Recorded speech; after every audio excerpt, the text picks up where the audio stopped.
All right, guys, it's Health Nibble number 106. I told you I'm going to try and bring a couple a day, or a couple a week. Not a day. One a day was enough.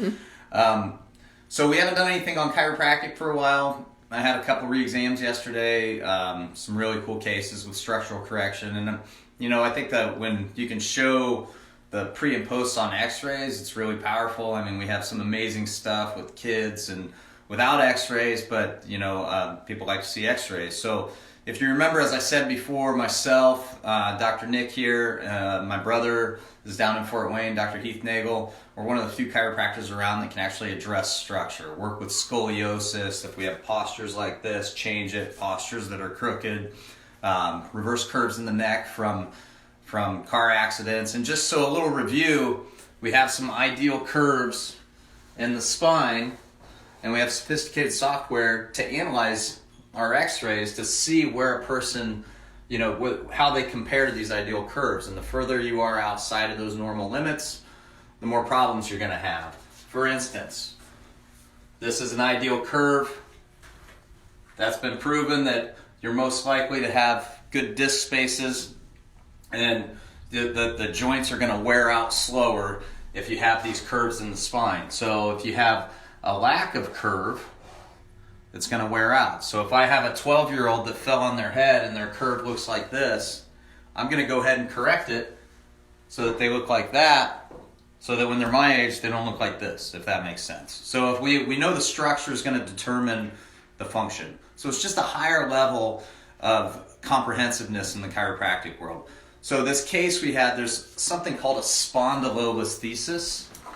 And that's when the vertebrae, I actually have this older poster. This was actually done by Dr. James Cox, which is a Fort Wayne chiropractor, but he's famous all over the world.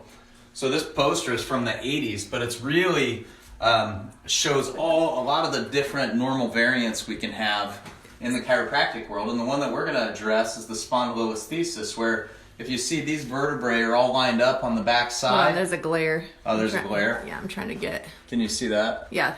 So this one shifted forward, but we'll be able to see it on the x-ray, where this should be all the way back here. And this one, there's actually a pars defect, so a fracture.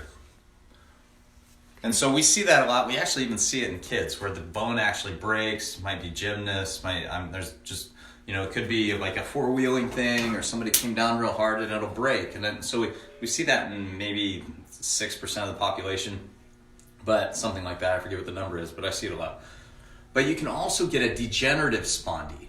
And so I'm going to show you these x-rays over here. So if you look here, we're looking at analyzing the curves, and there's too much curve here. And so what happens is it puts a ton of stress on the back side of these vertebrae. So if you can show the model here, when there's too much curve, if you watch these joints in the back, it's going to put all that pressure back there. And so a lot of times we have problems, not necessarily with disc problems, but with the joints in the back, they jam and they become arthritic, they become weak, and then they can actually change their form. It's Wolff's Law. So it starts putting so much pressure that it'll start sliding, which I can't really do it in this model, but sliding the vertebrae forward. And the most common one is L4. So you can actually see that right there, how these are supposed to be lined up and that one's moved forward. I actually have that in my spine. I believe it's probably from coming down from 8 feet on a wakeboard for 25 years or whatever, but trauma is going to cause that. It can be if you have a big belly and you put a ton of pressure on it. It can be lots of different things. So, the other side of that is when you have not enough curve, it puts a bunch of pressure on these discs and it'll squirt the disc out. And so that causes herniation. So, depending on what the case is, we address our treatment to correct the structure. So let me show you. This is a neat case.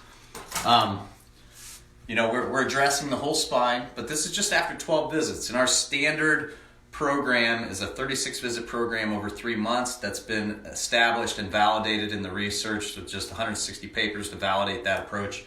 And so, but we make sure we do some checking every month to make sure that we're on the right track. We don't want to have somebody commit to a long program, corrective program, and be doing the wrong stuff. So anyway, I'll show you, this is that spondy.